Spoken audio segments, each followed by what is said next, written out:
A9 TV. గత ఆగస్టులో సంభవించిన తుఫాను వల్ల ప్రకాశం జిల్లా మల్లవరం వద్దనున్న కందుల ఓబుల్రెడ్డి గుండ్లకమ్మ ప్రాజెక్టు గేట్లు కొట్టుకుపోయాయని, వెంటనే ఈ గేట్లకు మరమ్మతులు చేయాలని కోరుతూ సిపిఐ అనుబంధ ఆంధ్రప్రదేశ్ రైతు సంఘం రాష్ట్ర ప్రధాన కార్యదర్శి కేవీవి ప్రసాద్ కోరారు. ఈ మేరకు ఆంధ్రప్రదేశ్ రైతు సంఘం ఆధ్వర్యంలోని ప్రతినిధుల బృందం కందుల ఓబుల్రెడ్డి గుండ్లకమ్మ ప్రాజెక్టు గేట్లను పరిశీలించారు. ఈ సందర్భంగా ఆంధ్రప్రదేశ్ రైతు సంఘం ప్రతినిధులు బృందం నాయకులు మాట్లాడుతూ ఈ ప్రాజెక్టు గేట్లకు యుద్ధ ప్రాతిపదికన మరమ్మతులు చేయాలని, ఈ ప్రాంతంలోని రైతులు వివిధ రూపాల్లో ఆందోళన చేపట్టినప్పటికీ ప్రభుత్వంలో ఎటువంటి చలనం రాలేదని అన్నారు. గుండ్లకమ్మ ప్రాజెక్టును పరిశీలించిన వారిలో జిల్లా రైతు సంఘం నాయకులు హనుమారెడ్డి, వీరారెడ్డి తదితరులు పాల్గొన్నారు.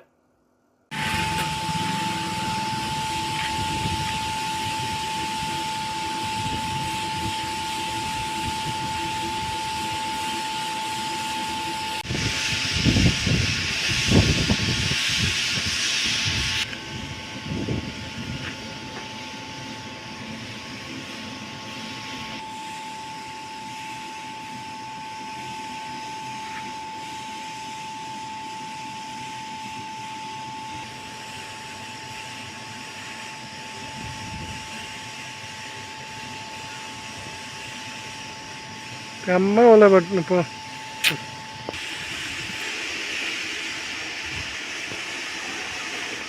బ్రదర్ బ్రదర్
రైతు సంఘం జిల్లా ప్రధాన కార్యదర్శి. వాళ్ళ ప్రాజెక్టుల పట్ల గత ప్రభుత్వం నిర్లక్ష్యం వహించింది. మెయింటెనెన్స్ కూడా నిధులు కేటాయించిన కారణంగానే ఈ గుళ్ళకమ్మ ప్రాజెక్టులో 2 నెంబర్ 3 నెంబర్ గేట్లు కొట్టకపోయిన సంగతి మన అందరికీ తెలిసిందే. అదేవిధంగా ఇక్కడే కాదు, గత ముఖ్యమంత్రి గారు అయినటువంటి సొంత జిల్లాలో ఉన్నటువంటి అన్నమయ్య ప్రాజెక్టు, పింఛా ప్రాజెక్టు కూడా 10 కోట్లు కనుక నిధులు విడుదల చేస్తుంటే ప్రాజెక్టులు కొట్టిపోయేటువంటి పరిస్థితి లేకుండా ఉండేది. సుమారుగా 650 కోట్ల పైబడి వ్యయం చేసి నిర్మించినటువంటి ప్రాజెక్టు కొట్టుకుపోయిందంటే అది పూర్తిగా గత ముఖ్యమంత్రి గారి నిర్లక్ష్యం. దాని ఫలితమే ఇవాళ ఆ ప్రాజెక్టులు కొట్టుకుపోవటం, దాని ఫలితంగా ఇవాళ ఆయన మాజీ ముఖ్యమంత్రి పోయిన పరిస్థితి. అదే ఈ ప్రాజెక్టులన్నీ కూడా నిధులు కేటాయించి మెయింటెనెన్స్ కనుక చేస్తుంటే ఈ దుస్థితి వచ్చేది కాదు. ఏదైతే తుఫాన్ కారణంగా 2 టీఎంసీలు నీళ్లు వచ్చినాయో అవి సముద్రం పాలు కాకుండా ఉండుంటే ఇవాళ ఒంగోలు నగరంతో పాటుగా అద్దంకి ప్రాంతం, ఈ ప్రాజెక్టు పరిధిలో ఉన్నటువంటి గ్రామాలన్నింటికి కూడా రోజువారీగా మంచినీళ్ళు అందించేటువంటి అవకాశం ఉంది. దాదాపుగా 1,00,000 జనాభా పైన ఉన్నటువంటి జిల్లా కేంద్రమైనటువంటి ఒంగోలు నగరానికి ఇవాళ రామతీర్థం నుంచి వచ్చేటువంటి నీళ్లు సరిపోవట్లా. రామతీర్థంలో కూడా నీళ్లు అడిగంటిపోయినటువంటి పరిస్థితి. అందువల్ల ఇక్కడ ఈ కందుల ఓబుల్రెడ్డి మల్లవరం ప్రాజెక్టు నుంచి నీళ్లు ఒంగోలు నగరానికి, నగర ప్రజలకి దాహార్తి తీసేటువంటి పరిస్థితి ఉంటే ఇవాళ నీళ్లు లేని కారణంగానే 2 రోజులకి 3 రోజులకి ఒంగోలులో ప్రజలకు నీళ్లు ఇస్తా ఉన్నారంటే ఈ దుస్థితిని రేపు ప్రమాణ స్వీకారం చేయబోయేటువంటి నూతన ముఖ్యమంత్రి గారు, అదేవిధంగా వారి దృష్టికి స్థానిక శాసనసభ్యునిగా ఎన్నికైనటువంటి విజయ్ కుమార్ గారు ఈ మంచినీళ్ల సమస్యని తీవ్రతని గుర్తించి ముఖ్యమంత్రి గారి దృష్టికి తీసుకెళ్లి రోజువారీగా నీళ్లు ఇచ్చే విధంగా చర్యలు తీసుకోవాలంటే త్వరితగతిన ఈ ప్రాజెక్టు గేట్లన్నీ కూడా మరమ్మతులు చేసి పూర్తి స్థాయిలో నిర్మించి ఈ ప్రాజెక్టులో నీళ్లు ఖరీఫ్కి వచ్చేటువంటి, ఈ వర్షాలకు వచ్చేటువంటి నీళ్లని నిల్వ చేసే సామర్థ్యాన్ని పెంచాలని చెప్పి మేము ఆంధ్రప్రదేశ్ రైతు సంఘంగా రాష్ట్ర ప్రభుత్వాన్ని కోరుతాం. సోదరి గుండ్లకమ్మ నాయకత్వ రైతు సంఘం అధ్యక్షులుగా పనిచేస్తాను. గతంలో 2022 సంవత్సరంలో మొదటి గేటు కొట్టుకుపోయింది. తర్వాత రెండవ గేటు 2022 నవంబర్లో కొట్టుకుపోయింది. గత సంవత్సరం 2023 మూడవ గేటు కొట్టుకుపోయి రైతాంగానికి నిల్వ చేసుకుని నీరు మొత్తం సముద్రం పాలయ్యి ఇక్కడ మత్స్య సంపద కూడా చాలా నష్టపోయి సముద్రం పాలు వృధా గడిచిపోయిన పరిస్థితిలో రైతాంగం తీవ్రంగా నష్టపోయి నీళ్ళు లేక పొగతోటలకు కానీ ఇతరత్ర అన్ని పంటలకు చాలా ఇబ్బంది పడిన పరిస్థితుల్లో వేలాది ఎకరాలు వృధాగా పోయిన పరిస్థితి, లక్షలాది రైతాంగం రోడ్డును పడ్డ పరిస్థితిలో మేము ఆంధ్రప్రదేశ్ రైతు సంఘం ఆధ్వర్యంలో ప్రాజెక్ట్ ఆయకట్టు రైతు సంఘంగా ఏర్పాటు చేసుకొని మేము వివిధ రూపాల్లో పాదయాత్రలు, నిరసనలు గ్రామాల వారీగా, మండల వారీగా చేసినప్పుడు ప్రతిపక్ష ఎమ్మెల్యే కానీ, ప్రతిపక్ష నాయకుడు చంద్రబాబు నాయుడు గారు కానీ, అలాగే విజయ్ కుమార్ గారు మా నిరసనకి మద్దతుగా వచ్చి ఉన్నాడు. మేము ఇంత ఉధృతమైన పోరాటం చేసిన విధానంగా గత ప్రభుత్వం 10 కోట్లు రిలీజ్ చేసి 15 గేట్లు రిపేర్ చేస్తామన్నారు. కానీ టెక్నికల్గా శాంక్షన్ ఇచ్చారు, కానీ వాళ్ళ కాంట్రాక్టర్ని మొన్న మా అన్వారెడ్డి గారిని సంప్రదిస్తే ముందు చేసిన వాటికి డబ్బులు ఇవ్వలేదండి, లేకపోతే మేము నెల రోజుల్లోనే పూర్తి చేస్తామన్నారు. ఏదేమైనా ఆ ప్రభుత్వం సీరియస్గా తీసుకునే విధానం వల్లనే ఈరోజు రైతాంగం చాలా నష్టపోయిన పరిస్థితుల్లో ఉన్నాం. రేపు కొత్త ప్రభుత్వం కొలువు తీరుతున్న నేపథ్యంలో మా రైతు సంఘం తరఫున మేము చేసేది ఏంటంటే, మీకు దీని మీద స్పష్టమైన అవగాహన ఉంది కాబట్టి మీరు ఈ నీటిపారుదలని రైతాంగం శ్రేయస్సును దృష్టిలో పెట్టుకొని సీరియస్గా తీసుకొని, టైం లేదు, మళ్ళీ ఆగస్టు సెప్టెంబర్లో మళ్ళీ పంటల అవసరాలకు నీళ్ళు అవసరం నిల్వ చేసుకోవాలి కాబట్టి దీన్ని ఇక్కడ నూతనంగా ఎంపికైనటువంటి ఎమ్మెల్యే నూతన విజయ్ కుమార్ గారు బాధ్యత తీసుకొని ప్రభుత్వంతో పోరాడి నిధులు తీసుకొచ్చి సత్వరంగా ఈ 15 గేట్లని పూర్తి చేసి రైతాంగాన్ని శ్రేయస్సుని కోరుకుంటారని ఈ సందర్భంగా మేము కోరుతూ ఉన్నాం. ఆగస్టు 31 వచ్చినటువంటి తుఫాన్కి గేటు కొట్టుకుపోయింది. అంతకుముందే ఒక గేటు కొట్టుకుపోయి దాన్ని బిగించాలని రైతాంగం, రైతు సంఘాలు, రాజకీయ పార్టీలు పెద్ద ఎత్తున ఆందోళన చేసినా ప్రభుత్వం పట్టించుకోనటువంటి నేపథ్యంలో మళ్ళీ రెండో గేటు కూడా కొట్టుకుపోవటం చాలా దుర్మార్గమైనటువంటి పరిస్థితి. ఈ పరిస్థితుల్లో ఆంధ్రప్రదేశ్ రైతు సంఘం ఆధ్వర్యాన అనేక మార్లు ఆందోళన చేశాం. రైతులతో, ఈ ప్రాంతంలో ఉండేటువంటి రైతులతో ఒక కమిటీని ఏర్పాటు చేసి ఆ కమిటీ ఆధ్వర్యంలో దాదాపు వారం రోజుల పాటు పెద్ద ఎత్తున ఈ గ్రామాలన్నీ చుట్టి వచ్చేలాగా పాదయాత్ర నిర్వహించడం జరిగింది. ఆ తర్వాత జిల్లా కలెక్టర్ కార్యాలయం వద్ద పెద్ద ఎత్తున ధర్నా నిర్వహించాం. ఈ రకంగా పలు రూపాల్లో ఆందోళన ఆంధ్రప్రదేశ్ రైతు సంఘం ఆధ్వర్యంలో చేపట్టాం. అదేవిధంగా ప్రతిపక్ష నాయకులుగా ఉండేటువంటి చంద్రబాబు నాయుడు గారు, సిపిఐ రాష్ట్ర కార్యదర్శి రామకృష్ణ గారు ప్రత్యక్షంగా ఈ ప్రాజెక్టు యొక్క పరిస్థితిని వీక్షించి ఇక్కడి నుంచి రాష్ట్ర ప్రభుత్వానికి ఆ రూపంలో విజ్ఞప్తులు కూడా చేయటం జరిగింది. తక్షణం ఈ ప్రాజెక్టుకు సంబంధించినటువంటి 15 గేట్లు రిపేర్లలో ఉన్నాయి కాబట్టి మొత్తం గేట్లన్నింటినీ కూడా తక్షణం రిపేర్లు చేయాలి. పోయినటువంటి గేట్లని పూర్తిగా వాటిని మళ్ళీ పునర్నిర్మాణం చేయాలనేటువంటిది ఆందోళన చేయటం జరిగింది. ఆ రూపంలో మరి గత 4 నెలల క్రితం రాష్ట్ర ప్రభుత్వం మరి దిగొచ్చి ఈ గేట్ల నిర్మాణానికి మరి డబ్బులు విడుదల చేయటం జరిగింది. దాదాపు 10 కోట్ల రూపాయలంతో ఖర్చు అవుతుందని అంచనా వేసి ఆ రూపంలో ప్రాజెక్టు పనులు, గేట్ల యొక్క పనులు మరి ప్రారంభించారు.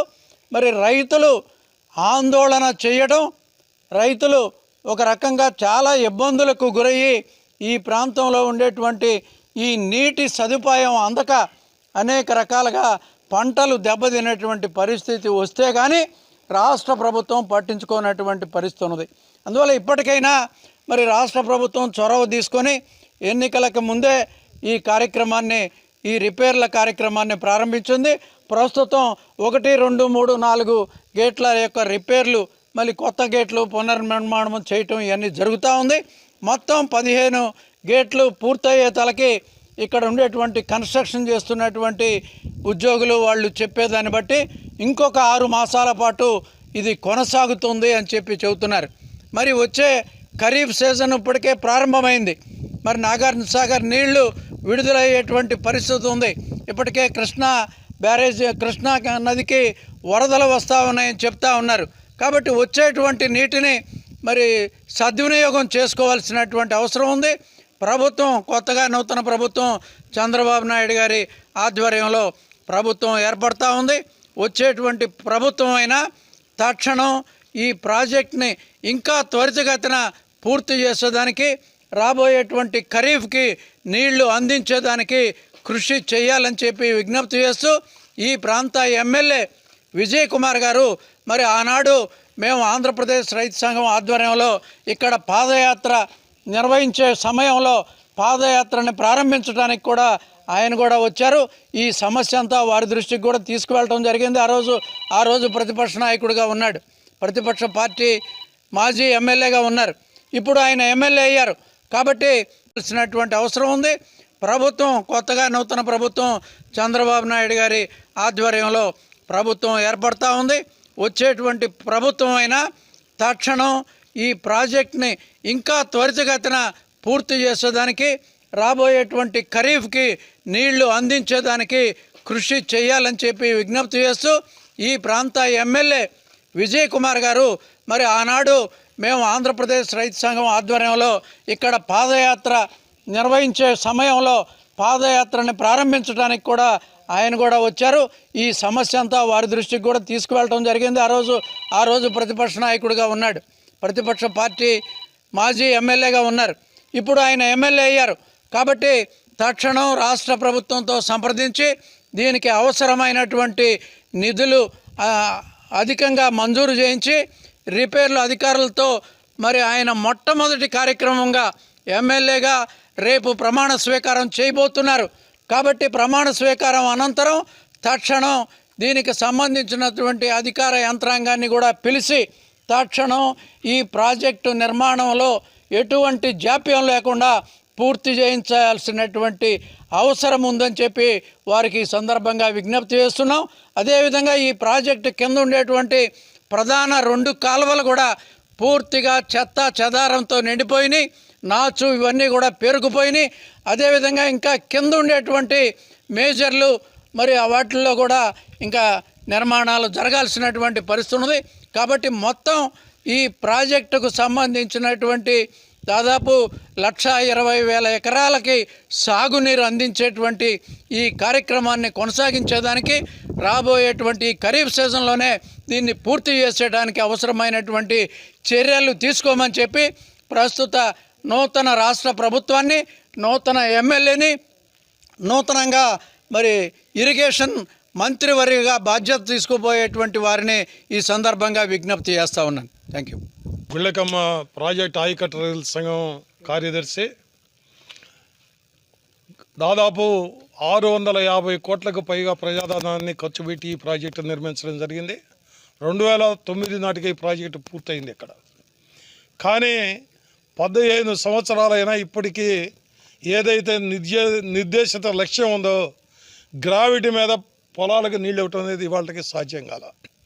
కానీ దురదృష్టవశాత్తు గత సంవత్సరం ఆగస్టు 31వ తేదీ 3వ నెంబర్ గేటు కొట్టకపోయిన తర్వాత ఉన్న నీళ్లు సముద్రానికి పోయినాయి 2 టీఎంసీల నీళ్లు. ఎండాకాలం వస్తుంది, తాగునీటికి కూడా ఇబ్బంది వస్తుందని చెప్పి రైతు సంఘంగా ఈ సదస్సును ఏర్పాటు చేసుకొని, ఒక కమిటీని ఏర్పాటు చేసుకొని అనేక వివిధ రూపాల్లో, అది గ్రామ సచివాలయాల దగ్గర నుంచి మండల ఆఫీసుల దగ్గర ధర్నాలు, కలెక్టర్ ఆఫీస్కి పిటిషన్లు, పాదయాత్రలు, అన్ని రకాల ప్రయత్నాలు చేశాం. ప్రభుత్వం స్పందించిన కారణంగా సీఎం క్యాంప్ ఆఫీస్కి 25 గ్రామాల నుంచి 2500 ఉత్తరాలు కూడా పంపించడం జరిగింది. కానీ ఎన్నికల ముందుగా మొత్తం మీద డబ్బులు విడుదల చేసి నిర్మాణాన్ని, ఈ గేట్లు నిర్మించేదాన్ని ప్రారంభించారు. అంతవరకు సంతోషం, గేట్ల నిర్మాణం జరుగుతూ ఉంది. అయితే దీంతో ప్రయోజనం నెరవేరుతుందా అంటే 15 ఏళ్ల నుంచి ఏదైతే సాగునీరు అందలేదో ఇవాళకి కూడా అనుమానాస్పదమే. ఈ ప్రాజెక్టుని ఆనాడు ప్రతిపక్ష నేతగా ఉన్న నారా చంద్రబాబు నాయుడు గారు కూడా సందర్శించి ఈ రాష్ట్ర ప్రభుత్వం నిర్లక్ష్యం వహిస్తుంది, మేము కనుక వస్తే దీన్ని పూర్తి చేసి రైతులకు సాగునీరు అందిస్తామని చెప్పి ఆయన చెప్పడం జరిగింది. కాబట్టి వాళ్ళ ప్రభుత్వం మారింది. పాత పాలకవర్గం అయితే రైతుల నిర్లక్ష్యం వహించిందో దానికి తగిన శిక్ష వాళ్ళు అనుభవించారు. ఈ సమస్య మీద స్పష్టమైన అవగాహన ఉంది. మరి గతంలో పరిశీలన చేశారు కాబట్టి ఆనాటి ప్రతిపక్ష నేత ఈనాడు ముఖ్యమంత్రిగా ఎన్నిక అయ్యి ప్రమాణ స్వీకారం చేయబోతా ఉన్నాడు రేపు. మరి ఈ సమస్యని తీవ్రతను గుర్తించి కాలువల్లో ఉన్న జంగిల్ క్లియరెన్స్, అది జపాన్ చెట్లు, తూటు, జమ్ము పేరుకొని పోయి నీళ్లు పారుదలేదు. మైనర్ కెనాల్స్ పూర్తి కాలేదు, ఫీడ్ ఛానల్స్ లేవు. సరిపోయిన నిధులనిచ్చి కాలువలు కూడా కొరవ పనులు పూర్తి చేసి సాగునీరు రైతాంగానికి అందించాలని ప్రభుత్వానికి విజ్ఞప్తి చేస్తా ఉన్నాం. అట్లా చేస్తారని ఆశిస్తా ఉన్నాం. కాబట్టి ఇప్పుడు కానీ ఈ ప్రభుత్వం సాగునీరు అందించాలని చెప్పి కాలువలుగా ఈ కొరవ పనులని పూర్తి చేయాలని, అట్లా చేయాలని చెప్పి మేము రైతు సంఘంగా ఆయకట్టు రైతుల సంఘం తరఫున ప్రభుత్వాన్ని కోరుతా ఉన్నాం. వాళ్ళు కూడా సమస్య తీవ్రత గతంలో పరిశీలన చేశారు కాబట్టి అవగాహన ఉంది. కాబట్టి అది సీరియస్గా తీసుకొని దాన్ని పూర్తి చేయాలని డిమాండ్ చేస్తా ఉన్నాం.